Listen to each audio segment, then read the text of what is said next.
What's up, everybody? It's Adam from Team Sorcery here, coming at you today with more spoilers. So apparently Friday is the day that we're going to get flipping almost half the spoilers today. So it's fantastic. I'm recording this as the new blue card. That's a 2 blue, lets you draw 2 for a spell chant. Is being spoiled. So if there are any spoilers after that, I'll try and get to it tomorrow or just another day. So bear with me. We're going to go through everything that I've seen today. I will put a disclaimer right now. Some of the names are a little hard to see. Like I give the blue one a nickname, and I can barely read the rat, but you'll see when we get there. I'll try and put all the images down below. That way everyone can see. But everything's bananas so far, and I love it. So the blue one, like I said, it's a 2-drop, 2 blue spell chant that lets you draw 2 cards. We're going to call it Force of Will Divinity. Because for you Magic players, you pay a blue and 2 colorless to draw 2 in Magic, and that's the Divinity spell. So it's really good. I'm glad that blue's finally getting this. It needed it. It's really good. I can't even stress how good this card is. So good. So good. Limited, constructed, cube, doesn't matter. It's so good. Next one is the Beast of Yggdrasil. It's a rat. It's, oh god, hold on. I had the text somewhere. Here, we'll try and pull it up. Because what is it? It's bananas. Where are you, you little... Okay, here we go. So it says that beasts you control have hexproof until on your opponent's turn. When resonators gain quick cast, which is already bananas, and if another resonator enters the field, it gets pumped by 200 until the end of turn. For a 1-drop 0/2, that's phenomenal. So that was our second card spoiled. I can see a lot of beast decks running this. The fact that it has built-in evasion to just get around a lot of things, especially for beasts, you can definitely expect a lot of green builds to be running it, or just interesting things in general. You can definitely make a pretty interesting rush deck with it. Oh, pardon me, so sorry. Next up is War Dance of the Valkyries. It is, you may rest a Recover Snow White, the Valkyrie of Passion, you control, and recover a Cinderella, the Valkyrie of Glass, you control, rather than paying the cost of this card. Its original cost is 2 fire and a void. So you can recover, no, you may rest Snow White, and you may recover Cinderella in order to do it. So both of them will probably have tap abilities that work together. And then it says, this card deals 600 damage to target player or J/resonator. So you get a recover 1, rest 1 to do 100 better points of a thunder to something? That's pretty good. So turn 2 you have a thunder, essentially, which is extremely powerful and is extremely bananas. The card art looks it looks great. It's an uncommon, and it's also a spell chant instant, which is phenomenal. Phenomenal. Next up we have Dark Purge. It is a spell chant instant darkness, 1 darkness, 1 void. For target J/resonator gains -6/-6 until the end of turn. So a little bit of spot removal that does -6/-6. I feel like 6 is going to be a very magic number for this set. Satan. But anywho. The card art for it looks amazing. Like I said, link everything down below. We have Rapid Growth, which is personally my favorite, just because it has a bear. For 1 green, it has Remnant, which is you may play this card from the graveyard, but when you do, it is removed from the game, and whenever you are done casting it, and whenever it's removed from the chase. So that's definitely something to pay attention to, because it's one of the few cards that actually mentions the chase here in the States compared to the stuff from Valhalla set. And then it says target J/resonator gains +4/+4 until the end of turn. So you get Titan Strength for 2. It's pretty good. This card by itself will probably win games. Now we're going to get into the J ruler. We have Priscia. I'm probably butchering the name. Bear with me. The Beast Lady. She's a 7 kings on her ruler side. Her J activate cost is 2 wind. After that, she says you may pay any attribute to cast Any attribute of cost to cast the 4 Sacred Beast Resonators with Will of any attribute. So she's a Grim for the Sacred Beast, which is amazing. Like, holy cow. I'm also going to spoil a Sacred Beast, so get ready. And then her still on her ruler side, you have pay 2 green, target beast or 4 Sacred Beast gains +1/+1 until the end of turn. So she already has synergy with the dude from the Rat of Yggdrasil, and she has synergy with the Sacred Beast, obviously. So definitely expect her to see a lot of play. I know I'm going to try and play her. All right, now I'm going to go over the ruler side for Rizard now, and then we're going to come back to Prisia, and then we're going to go to Rizard's J-Ruler form, just to make sure, because that's how I have it set up. So Rizard the Undead Lord, he is a Seven Kings vampire. Very good to know. His J-Activate cost is 2 darkness. Simple. And then he has pay 2 darkness, put the top 2 cards of your main deck into your graveyard. So a little bit of a self-mill thing, so I'm expecting some kind of reanimator for him, which I feel will be very powerful. Or just very good in general. So, now we're coming back to Prisia. Prisia, she is the commander of Sacred Beast on her J-Ruler side. This card gains target attack if you control a Light Resonator, Swiftness if you control a Fire Resonator, Flying if you control a Water Resonator, and gains +2/+2 as long as you control a Wind Resonator. So, you run essentially almost anything that's not darkness, and you just plus for days. She can essentially at the end of it have target attack, swiftness, flying, and is a 10/10. Her attack and defense is 8/8, obviously, hence the +2/+2. So that's good. Her God Art is summon the Sacred Beast, and it's wind, wind, wind, and X. And it says, search your main deck for up to X 4 Sacred Beast Resonators with different names and reel them and put them into your hand. Then put X 4 Sacred Beast Resonators with different names from your hand into the into the field from your hand into the field. Then shuffle your deck. Play the Goddard, summon the Sacred Beast only once per game. So her Goddard is essentially you're paying, I would feel like 7, just about 7, because you want to get all 4 of the Sacred Beast out, and you get to essentially search out 4 cards and put them into play, as long as they all have different names, which is kind of really good. I would expect that all the Sacred Beasts have different attributes, because if that was the case, it would make a lot more sense with their target attack, swiftness, flying, and +2/+2. So if that's the case, I'm super excited, and I want to make her so bad. I just want to play this deck. So next up, we have Rizard, the Desecrating Vampire. He is on his J-Ruler side. He is a 500/500. So a little weak, but he gets a little better when I start reading him. He has Imperishable, so he has a little bit of a vampire theme. Whenever he enters the field, you may put the top 2 cards. No, you may put 2 cards from your hand into your chant standby area face down. So any 2 cards, they can go into your spell chant area. So where you're going to have kind of like monster traps like they have in Yu-Gi-Oh! Or morphs in Magic. So there's that. He gets +2/+2 for each card in your chant standby area.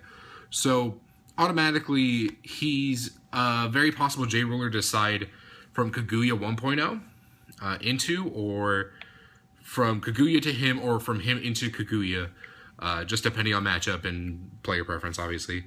Then his God Art is March of the Undead, which sounds amazing. It's 2 darkness and 4 void, which is a little bit of a hefty cost, but Melgus and Faria's were pretty hefty, so hopefully his Regalia will chomp it down a little.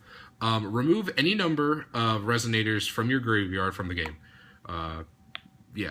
From your graveyard into the remove from play. Oh, accidentally went to the next one. For each card removed from play, each player banishes a Resonator and discards a card. So you essentially self-mill until you have a lot of things engraved. You perform God Art, and you essentially get to living dead them, and you get to discard a lot of cards. So it's extremely powerful. I could see this card in Seth the Arbiter just running circles and circles around people. Like, sweet lord, that would be amazing. But that's Rizard. So I feel like he has a lot of potential. I feel like he's very slow. He's a little underwhelming, but he definitely has potential to do well.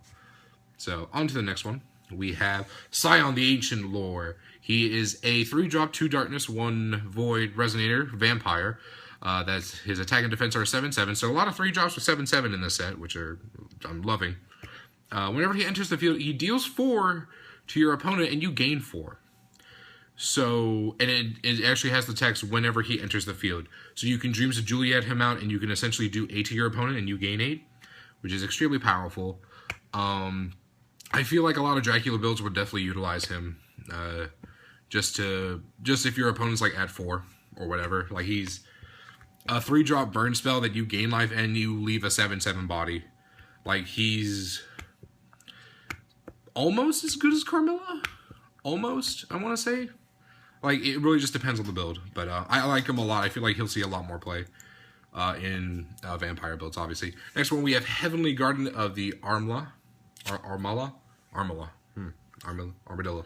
Resonators you control gain flying and with flying gain +2/+2. So it automatically has synergy with things such as Julius Caesar for you beginning players, and just anything that has flying to begin with. A lot of light resonators, and obviously a lot of blue resonators. So it has some synergy for you budget players, and then you can pay 2 light and rest it to rest target resonator without flying. So it has buffs for flying, and it has hate towards non-flyers, which is pretty good. I feel like something really funny would be to combo this with like Mephistopheles. Just have Mephi be at 17/17, and then just rest anything you don't want, and then just swing for 17 every turn. So next one is Merlin, the Wizard of Distress. He is a 3-drop, 2 darkness, 1 void for a 6/6 body. Now, this is another interesting. His type is a zombie, so we're actually getting zombies in this set, and hopefully in this cluster, which will be fantastic. I love playing zombies. He has a new keyword that we have called Stealth, which is when your opponent discards a card while you control a Darkness Magic Stone. That is the Stealth cost. And while he's in the chant standby area, you may play him as long as the Stealth cost is met. So if he's in your chant standby area and your opponent discards a card while you control a Magic Stone of Darkness, he essentially will get played without having to pay his cost, which is very cool. It definitely gives a whole nother dimension to just chant standbys in general. It's another trap monster thing, or a morph. I feel like the one red card, I can't remember its name to save my life because it never saw play, but it's a red card that when it enters, it's either when it enters or you can banish it to destroy a chant standby, and it's red. So red automatically has an answer against this entire deck if it becomes very popular. So always a thing to look forward to. And then the last bit of text it has, which is very important to remember for Merlin, is when he enters the field from your chant standby area, target resonator your opponent controls get -7/-7 until the end of turn. So he comes in, will do -7/-7, which will kill most things early, like most weenies, most 3-drop feastlings, Cthulhu's, depending on how much board state a Fairy Tale deck has, they can kill Tinkerbells. Like it's very powerful and can kill a lot of things so far. So I feel like that's very prevalent and very good. Terribly sorry, I'm playing with this little green thing. It's the end to one of my tubes. All right, so now we're going to get into one of the 4 Sacred Beasts. This one's personally my favorite, and I feel like one of the best so far. We've only seen one, but he's still extremely powerful for what he does. I'm going to butcher his name, warning you now. King Long, the Sacred Beast. He is a 3-drop green card, 2 wind, 1 void. Resonator, 4 Sacred Beast. Whenever he enters the field, if you control another 4 Sacred Beast, draw a card. Okay, so it's amazing. And then you pay 1 colorless. Other 4 Sacred Beast Resonators you control gain +2/+2 until the end of turn. Play this ability only once per turn. So he comes out and other ones are automatically going to become 200 bigger, which is very powerful. The thing I like about him the most is of his body, and he's a 3-drop for an 8/8. Now, most 8/8s you've seen come out are usually 4 drops requiring 2 colors and then 2 void. Where in this set, I guess they were just like, yeah, 3-drop, 8/8, go. So yeah, I feel like if you have multiples on board, it's extremely powerful. I'm pretty sure you can pay the void to do both if you have 2 of them on board. So you can essentially pay 2 to have 2 1,000,000s for 2, which is really good. Like it's just bananas.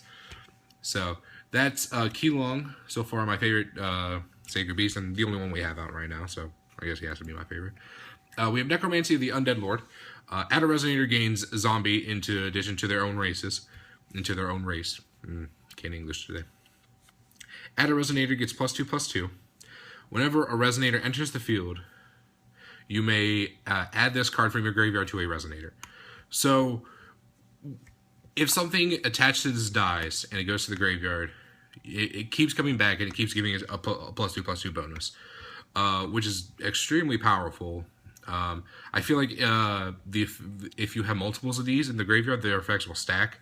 So you can play like a Hunter late game. If you have 4 of these, it gets 6, 8 + 8. So it becomes a 1-drop 11/11 with swiftness. It's kind of good. It's kind of good. Next up, we have Petrifying Gaze. This card's very interesting. It's one of the new blue cards, and I feel like it'll do pretty well. Just depends like what other blue things come out, but I like it a lot so far. So it's a spell chain instant, blue card. Requires 2 water and 1 void. So a lot of 3-drops in this set, at least so far. Put target Resonator your opponent controls to the bottom of his owner's deck. To the bottom of his owner's deck. Your opponent puts the top card of his or her Magic Stone deck into his or her Magic Stone area. So if they're swinging with something big or something relevant, you could send it to the bottom of the deck, and they get a Mana Stone after it. So I was thinking about what would be viable targets. Mephistopheles, obviously, just because my feet will still be prevalent. Hamlet's Pied Piper to unlock your things. Anything really with 1,000 or more attack, a Yamana no Orochi, a Susanoo, any dragon ever. This is really the answer to most red decks that play dragons still. Also, I was thinking, I believe it would work with Maribel.